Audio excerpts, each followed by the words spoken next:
We will see in today's CME what is hypertension, what is the need to treat it, what are the causes and mechanisms responsible, diagnosis and its evaluation, then later on treatment, and what are the recent advances, if at all, we will cover in the last.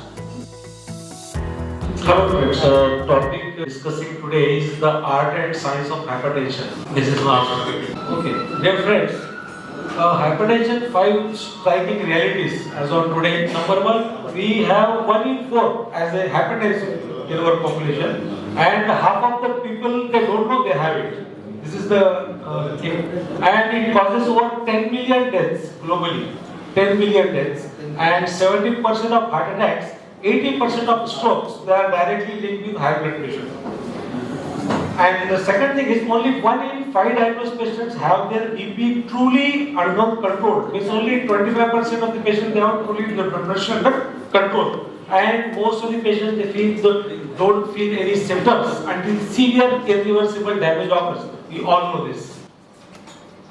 Now, we will see in today's CME what is hypertension, what is the need to treat it, what are the causes and mechanisms responsible, diagnosis and its evaluation, then later on treatment, and what are the recent advances, if at all, we will cover in the last. We all know hypertension is a persistent elevation of blood pressure above the normal range, which increases the risk of cardiovascular and renal complications. And the cutoff is more by 140/90 according to Indian and European guidelines, and more than 130/80 according to American guidelines. See, there is a contradictory thing in the hypertension paradox. Very funny thing, the disease is very easy to diagnose, but often the diagnosis is delayed because of its asymptomatic nature. And we have advanced therapy available with us, but it is controlled in only less than 1/3 of the patients. Easily diagnosable, diagnosis is delayed. We have plenty of medicines and drugs with us, treatment is uncontrolled. Most of the patients they remain uncontrolled. So this is a paradox. High BP is simple to detect and treat, but it causes huge number of heart attacks and strokes because many people they don't know they have it or don't control it well. This is a very wonderful cartoon. I was just going through the Google and I have found this. I thought I should explain it to the general practitioners. See, this is a smoke detector and this is a fire extinguisher which is there in every home. Whenever there is a small fire or spark, smoke detector detects it, and if it catches fire extinguisher, we can extinguish the fire. What happens in hypertension is that this smoke detector is there, but it is defective. We have fire extinguisher that is not working. We have diagnosis, but it is not diagnosed. We have all the treatments not being treated properly. So small fire gets converted into a big blaze. So this represents the scenario of hypertension. We have all the modalities easy to detect, easy to treat. In spite of that, these two mechanisms are not working properly. So this is the hypertension paradox. JNC7 in 2003 categorized hypertension into 4 stages. Normal, less than 120/80, pre-hypertension 120/139, diastolic 80/89, stage 1 hypertension 140/159, diastolic 90/99, stage 2 more than 160 and diastolic more than 100. This is the Joint National Committee staging given in 2003. Later on, JNC8 came in 2014. What they have done? They have removed the terminology of pre-hypertension and increased the cutoff value to more than 140. Means the goal was 140/90 in most of the patients in JNC7. In elderly more than 60, they have increased the goal to 150/90, and similarly in diabetes and CKD patients, previously in JNC7 the cutoff was 130/80. Now they have raised to 140/90. Rest of the things were similar. Then what happens? Wonderful thing happens which actually confused the whole world. American guidelines came in 2017, brought by ACC and AHA, and they have changed the entire scenario, and they have classified hypertension as a normal less than 120/80 Elevated systolic 120 to 129, diastolic 80, hypertension stage 1 130 to 139, diastolic 80 to 89, and stage 2 systolic more than 140, diastolic more than 90, hypertensive crisis more than 180 by 120. If you follow this, if you consider these readings, most of the population will become hypertensive. Most of the people, they must be having blood pressure above the 130 in our public. So everyone is suffering from hypertension stage 1. This according to this very strict guideline, very controversial guidelines. Now, we will see what are the determinants or what actually causes. They are responsible. Everyone knows behavioral like tobacco chewing, smoking, heavy alcohol, physical inactivity, diet which lacks in fruits, which is high in calories, high in sodium, stress, lack of sleep, diabetes, obesity. These all are the factors which are responsible, and in certain cases, genetics. What is the need? Why we treat hypertension? Because it affects 1 million people worldwide. 1,000 deaths per day or 1 death per 90 seconds. Means by the time I have started this lecture, approximately 5 to 7 people might have lost their life because of hypertension across the globe. This is the severity. That is the reason why we should treat this. Otherwise, there is no need to treat this. India has become now the capital of hypertension along with diabetes. You all notice 1 in 4 has hypertension. Surprisingly, in our group only we could find only 2, so we are healthy, I think. And burden is further rising. Now see, in 2024 National Family Health Survey, 5 studies they have conducted, recent data, 2024, they have found overall prevalence 22.6 in adults and 48% in more than 60 years. Men 24.1, women 21.2, urban 25, rural 21.4, and the risk factors they have pointed out: age, urban living, obesity, alcohol, and high blood sugar. Message they wanted to give to the community is there are many undiagnosed or untreated patients, 1 in 4, and they need early detection, lifestyle intervention. If you see geographically the prevalence of hypertension in our country, you can see maximum number of cases they are found in Punjab, Kerala, and Goa. Prevalence between somewhere 30 to 40%. Followed by states like Karnataka, Telangana, Andhra Pradesh, Tamil Nadu, where the prevalence is between 25 to 30, followed by our state Maharashtra, Madhya Pradesh, Gujarat, Odisha, around 20 to 25%. At least prevalence is seen in Rajasthan, Uttar Pradesh, Bihar. We don't know what is the reason, and Ladakh. These were the states with very less prevalence of hypertension. Highest was in Kerala, Goa, and Punjab. Now, high blood pressure causes 50% of total strokes, 47% of ischemic diseases. It also causes heart failure, peripheral vascular disease, bad renal failure, blindness due to hemorrhages, and retinopathy. This is a very wonderful graph. This shows how, with increasing the age, with increasing the blood pressure, mortality increases. On the x-axis is the pressure, and on the y-axis is the absolute risk of events. On the right side diagram is for the coronary artery disease, on the left side is the stroke mortality. You can clearly see as the blood pressure increases, the risk of the diseases increases, both coronary artery disease as well as stroke.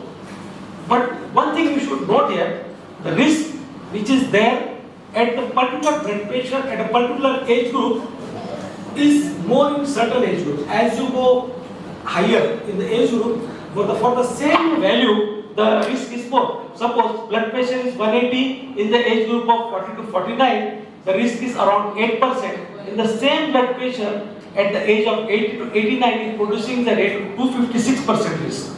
So with the increasing age, there is tremendous rise in the event rate. Same thing is there for stroke mortality also. So these graphs clearly show with increasing age, increasing BP events, they increase. Now what is the benefit while treating hypertension?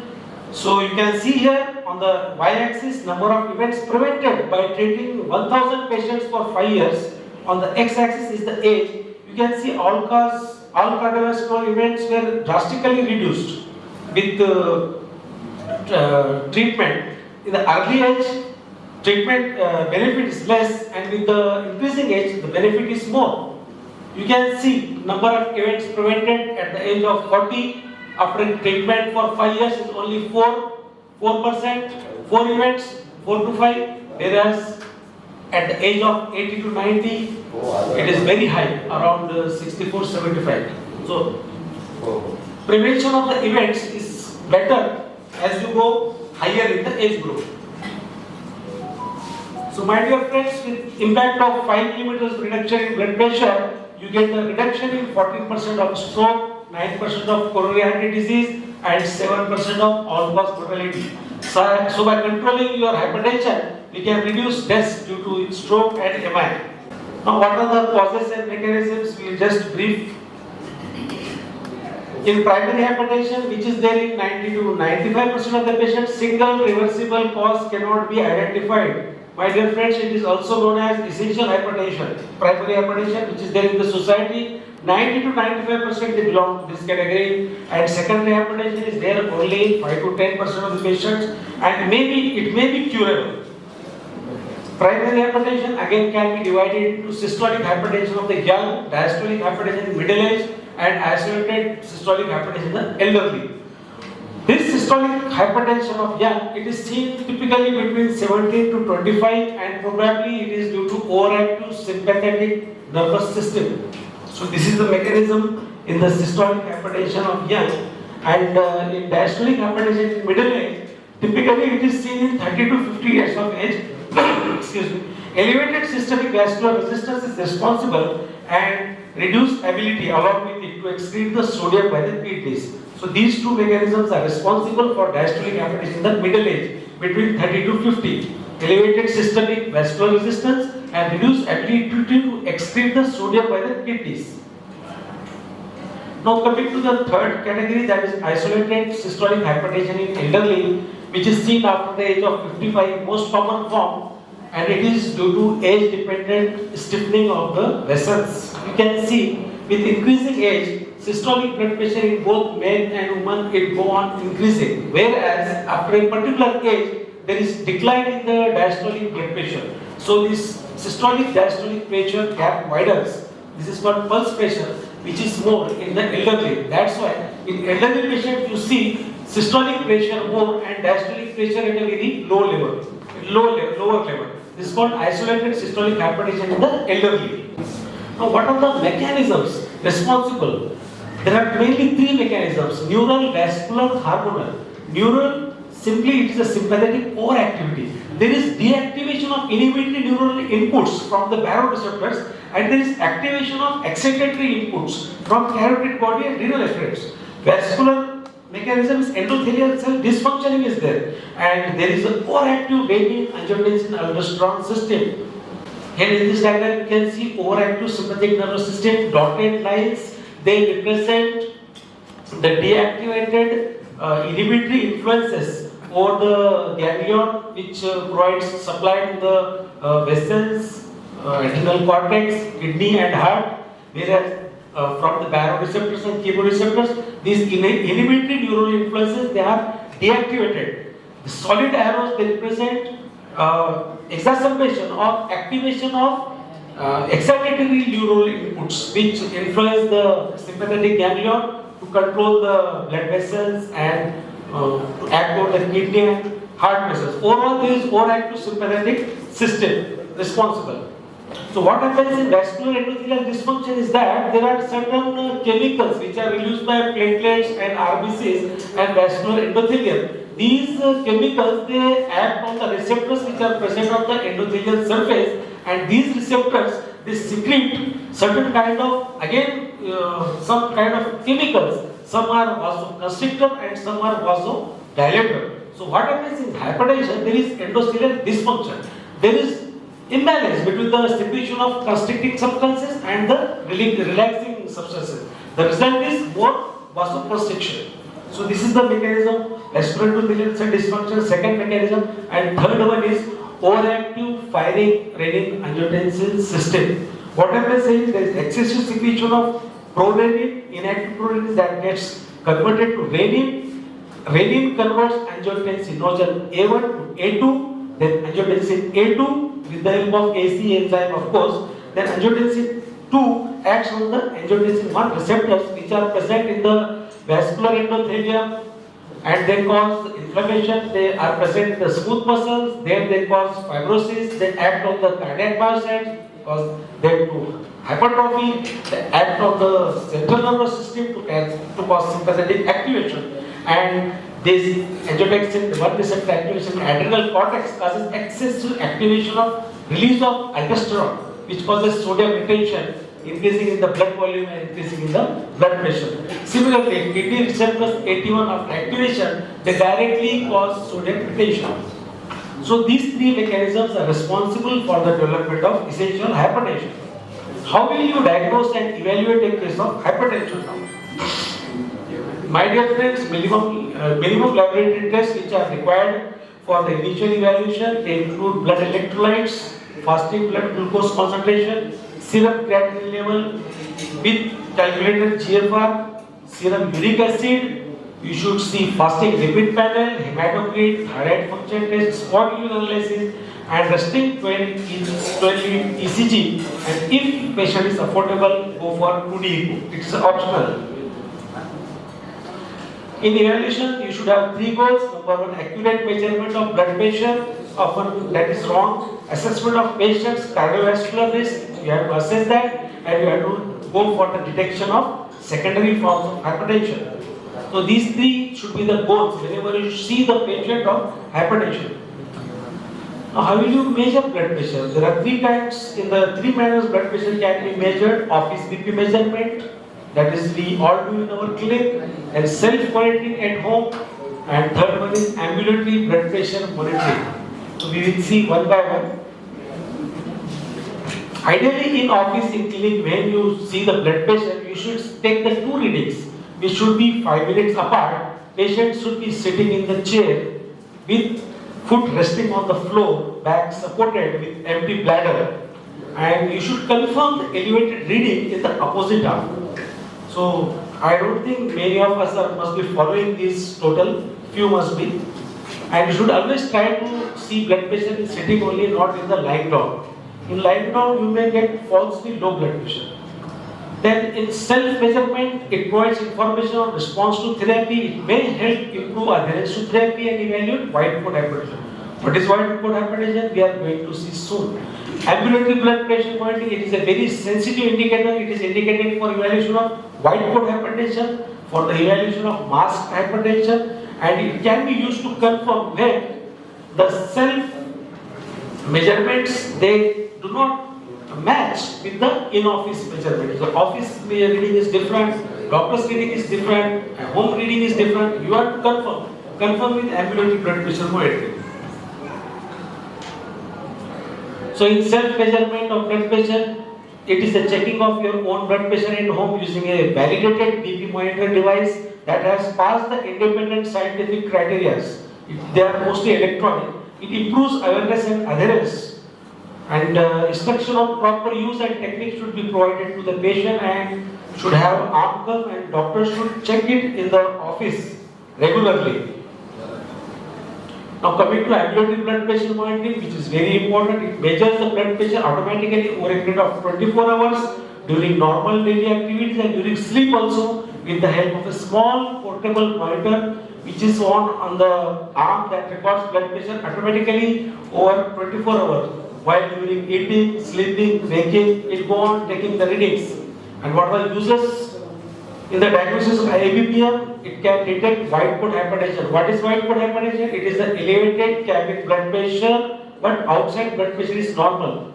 You must be seeing in your OPD so many patients having elevated blood pressure in the cabin. They say, Dr. साहब cabin में आने के बाद BP बढ़ जाता है, बाद में normal रहता है. Then opposite to this is a masked hypertension. There they have cabin blood pressure is normal, but outside blood pressure is elevated. So these group patients, they are very tricky and they are vulnerable because they are most of them they are undiagnosed. The third category which can be diagnosed is nocturnal hypertension.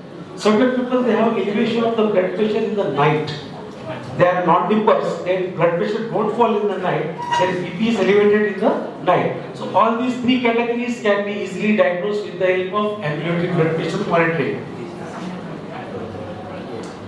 There are cutoffs given for the diagnosis of hypertension on ABPM. Average daytime BP should be less than 135 by 85. Average nighttime BP should be less than 120 by 70. And average 24-hour BP should be less than 130 by 80. So whenever you have confusion in the diagnosis of the patient has erratic reading, sometimes more, sometimes less, subject him for ABPM. That will give clear-cut guideline. Everything will be black and white, it will be clear whether he has hypertension or not. How will you assess the patient's cardiovascular risk?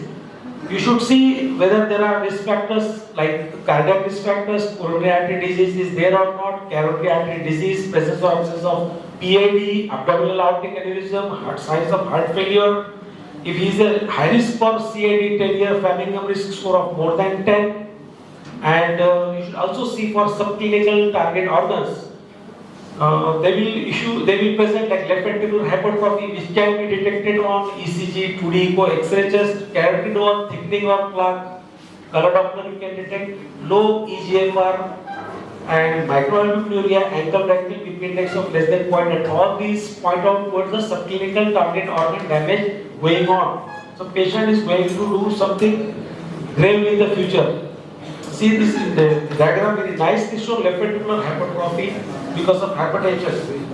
Extensive systolic hypertrophy of the left ventricle is there because of long-standing hypertension.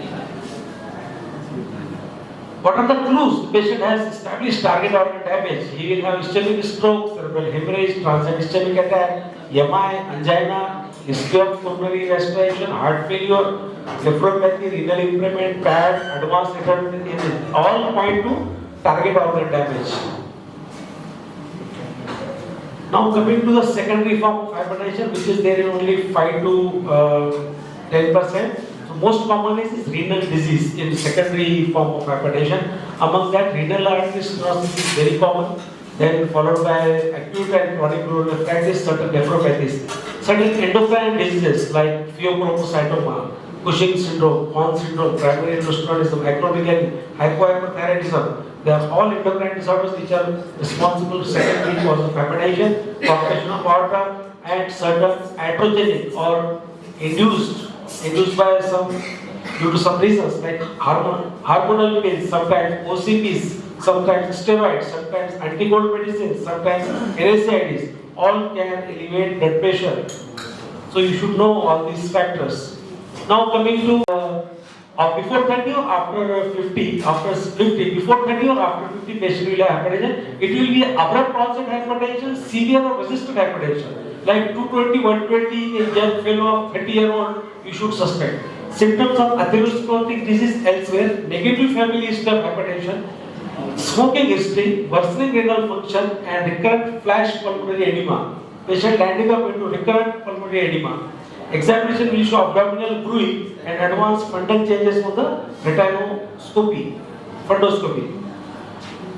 What is hypertensive crisis? It is blood pressure more than 180 by 120. Again, it can be divided into hypertensive emergencies and hypertensive urgencies. How will you differentiate between hypertensive emergencies and hypertensive urgencies? In both these categories, blood pressure is more than 180 by 120. Here, target organ damage is there in hypertensive emergency. There is no target organ damage in hypertensive urgencies.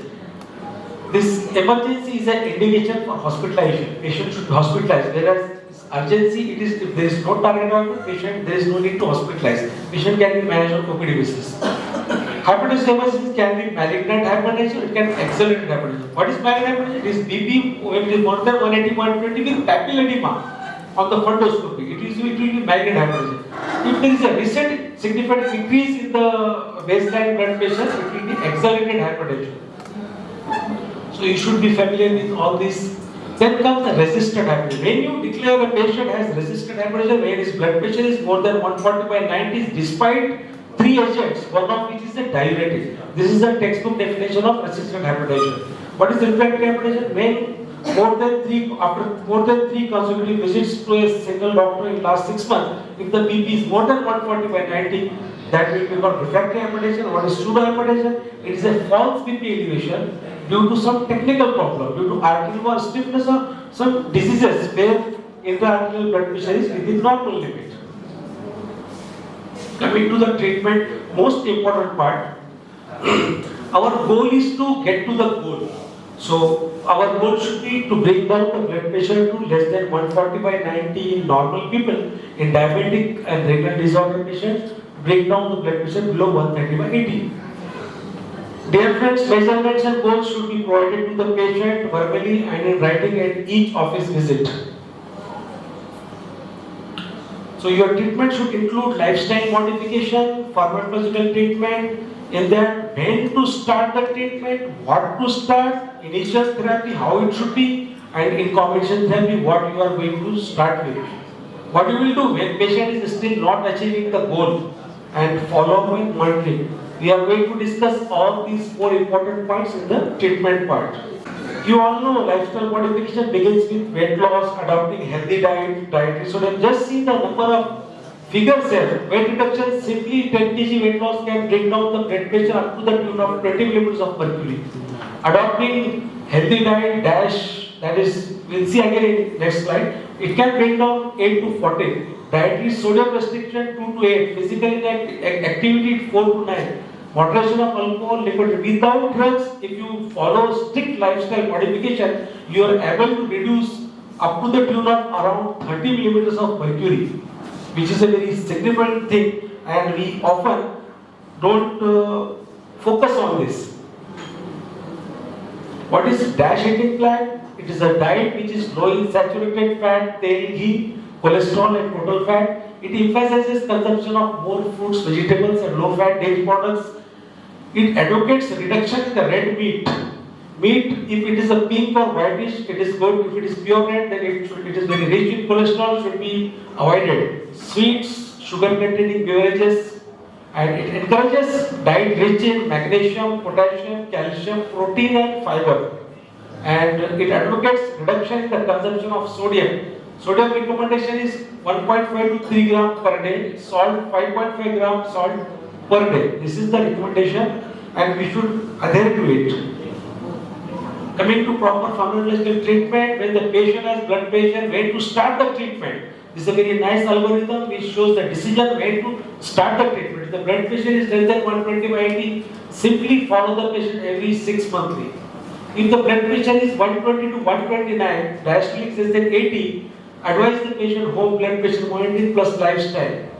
No need of medicine. If the blood pressure is 130 to 139, diastolic 80 to 89, if the patient doesn't have any target organ or any diabetes, again don't give medicine. Advise the patient proper regular monitoring, lifestyle modification. If suppose with this blood pressure patient has some TOD or diabetes, you have to treat. Treat with a single drug, either diuretic or telmisartan or calcium channel like amlodipine. Or if there are compelling indications, then you have to go according to that. What are those compelling indications that I am again going to tell in the next slide. If the blood pressure is still more higher, systolic 140, 160, diastolic 100 to 90, if there are compelling indications, you have to treat according to that indication, 1 plus 2 drugs. If there are no compelling indication, treat with either low-dose diuretic, or you can treat with telmisartan, olmesartan or calcium channel blocker. If it is uncontrolled, they can add additional drugs accordingly. When the blood pressure is more than 160/100, you have to treat at least begin with 2 drugs, and one should be low-dose diuretic. What are the compelling indications? Friends, these are the associated comorbid conditions in a particular patient, and there is a patient where the drug causes major improvement outcome independent of blood pressure reduction. The benefits will be, apart from the blood pressure reduction, that drug is going to help in some other way in that condition. So you have to select the drug according to the compelling indications if they are there. What are those compelling indications? If the patient has angina, begin with beta blocker or calcium channel blocker. If patient has tachyarrhythmias, go for beta blocker. CCB but non-DHP like diltiazem or verapamil. If patient has cough from AC inhibitor, better to go with ARV, because the big advantage of dry cough is there with AC inhibitor. So if the patient has cyclosporine induced hypertension, go with CCB. Diabetes, better to start with ARB, low dose diuretic, or CCB beta blocker. If there is a dyslipidemia, alpha blocker is a good option. Essential tremor, again, Ciplar we give all in tremors, that is a non-cardioselective beta blocker. Heart failure, ARB, carvedilol is a beta blocker and diuretic. In hyperthyroidism, again, non-selective beta blocker. Ciplar we often give in hyperthyroidism. Migraine, again we give Ciplar for prophylaxis, beta blocker, non-cardioselective, or sometimes CCB also. Osteoporosis, go for thiazide. Pre-operative hypertension, peri-operative hypertension, go for beta blocker. Previous MI, again beta blocker. For prostatism, go for alpha blocker. Most of our elderly hypertensives, they have benign enlargement of prostate. So better to put them on alpha blocker. That will help in the controlling their blood pressure as well as useful in benign enlargement of prostate. So this is the advantage of compelling indication drug. Renal insufficiency, go with ACE or ERB. Systolic hypertension, elderly, diabetic and CCB are the drug of choice. When there is anxiety neurosis patient, better to give non-cardioselective beta blocker like Cipral or Inderal.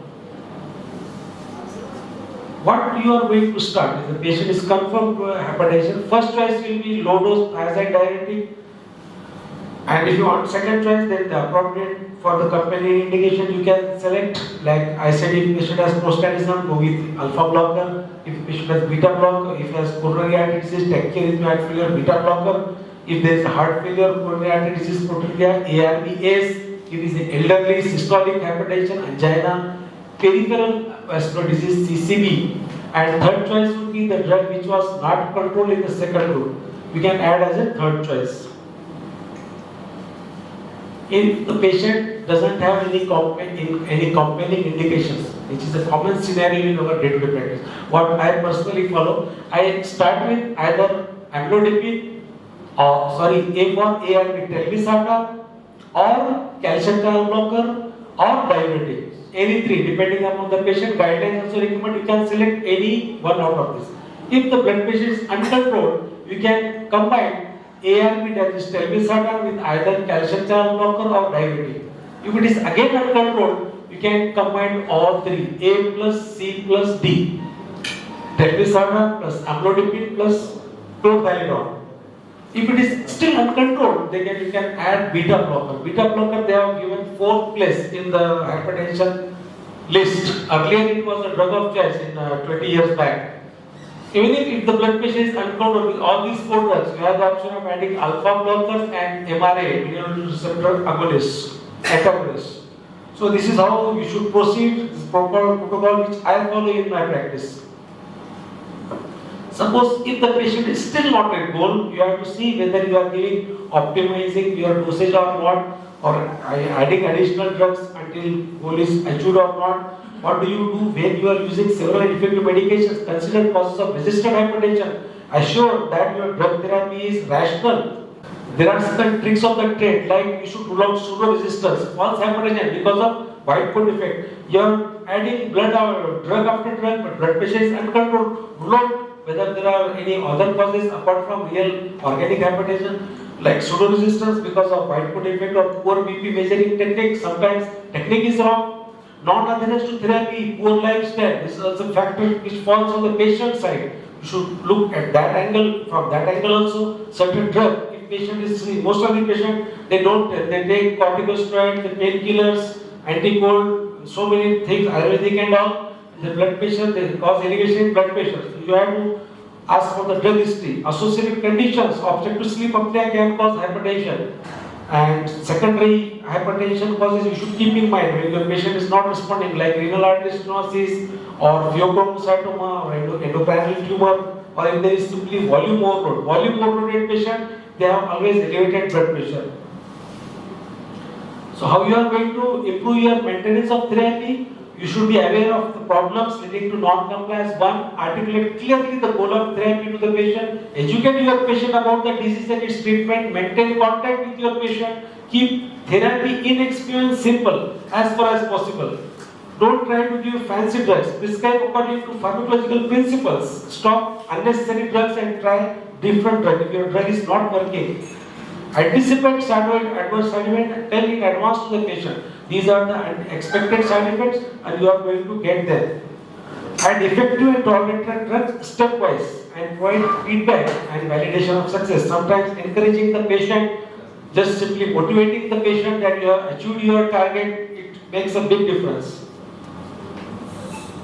So we will finalize our talk with recent advances. There are certain recent advances going on in the field of hypertension, mainly for uncontrolled hypertension. There are certain surgical procedures. Signal sympathetic denervation, in this it is a very minimally invasive procedure that uses radio frequency ultrasound energy which is delivered by a catheter to calm down the overactive nerves around the kidney arteries, helping to bring down the blood pressure that has not previously responded to medicine. So this is called RSD or renal sympathetic denervation. Second technique is baroreceptor stimulation, in which there are specialized blood sensors are placed in the blood and they detect the high blood pressure and they send signal to the brain to slow the heart rate and relax the blood vessels, thereby lowering the blood pressure. Baroreceptor stimulation. Third is surgical lymphatic ganglionectomy. It is a surgical procedure made to cut the pressure nerves that cause widespread vasoconstriction and thereby effectively lowering the blood pressure. So these were the surgical process. Now the emerging and recent trends which are going in antihypertensive treatment, early angiotensin receptor catalase inhibitor, sacubitril/valsartan. Actually, this drug we are using for cardiac failure in Japan, China, and in certain Russian countries. It has been approved as a BP lowering drug, as an antihypertensive drug, but in our country, people are using it off-label. It is not officially advocated. Early, then finerenone represents a safer chloramphenicol antagonist. It is also officially not approved. Aprocitentan, approved for resistant hypertension. It's not available in our country, but Europe they have approved it. Bexostat, it is a aldosterone synthase inhibitor, shows strong BP reduction in trials. Zilebesiran, midazolam is the only injectable antihypertensive which you have to give twice a year only. Yes, twice a year, 2 injections only. That is going to control your blood pressure for the entire year. So this is in the research phase. Soon it will come. So you will have you will not have the issue of compliance with the patient. Patient has to just take 2 injections per year. His blood pressure will be controlled for 1 year. Drug is zilebesiran. You can search on the net. Next generation potassium sparing and retinal blocking agents, they are continuing to emerge for the resistant hypertension. So this was all about hypertension. I thank you for your patience. Thank you very much. Session is open for question and answer. Sir, how to treat hypertension in pregnancy and pediatric patients? How to treat hypertension? Pregnancy and pediatric patients. Good question. In pregnancy, there are only certain drugs which are permitted, which are not fetal toxic. Number one, calcium channel block. Nifedipine is the best drug. Second is labetalol. Third is alfadol. These are the 3 drugs you have to select among these 3 only. My choice will be CCB, nifedipine I will begin with. Then I will add labetalol, last methyldopa. Pediatric patients. Pediatric patients, the trials they recommend amlodipine is the safest drug.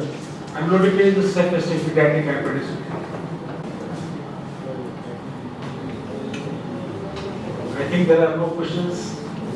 I am very much thankful for patient listening and thankful to mankind also for giving me the opportunity. And I request everyone to join for the